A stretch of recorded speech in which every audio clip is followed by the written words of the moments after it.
Recent studies indicate that interacting with AI language models improves a person's ability to communicate empathically with others. Participants in these studies show measurable improvements in validating emotions, encouraging elaboration, and asking open-ended questions.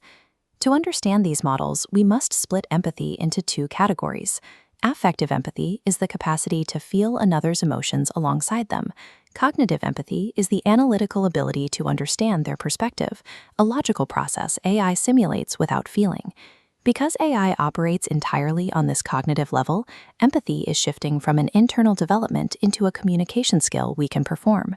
For adults with fully formed social foundations, AI acts as a communication coach, refining skills that are already established. It focuses on the expression layer, training users to recognize text-based cues and structure responses that avoid conflict. This data shows a trade-off.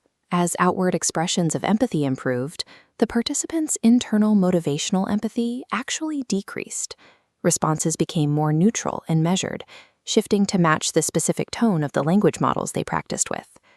AI can identify what someone is feeling, but it cannot understand why an experience matters without lived history and shared memory. Adults may be optimizing the words they use while becoming less connected to the actual experience of the person speaking. While adults use AI to refine existing skills, children are growing up with AI as a primary learning environment. This environment is a structured space where every interaction is provided on demand and remains perfectly calm. But real human connection requires a deep experience layer, and true empathy is rarely built in a completely frictionless environment. Children must navigate misunderstanding, the heat of conflict, and emotional ambiguity. In the real world, saying the wrong thing has consequences. Experiencing those consequences is what shapes social development.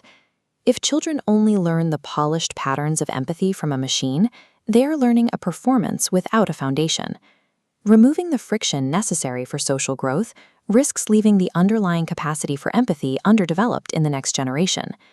The goal is not to remove AI from our social lives entirely. These systems can lower the barrier for social practice, offering a safe space to rehearse difficult interactions. Navigating these systems requires a clear distinction between two domains.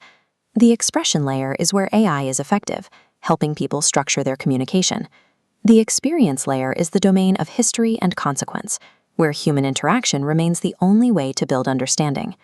We must use AI to strengthen human connection, rather than letting its performance replace the essential friction of empathy.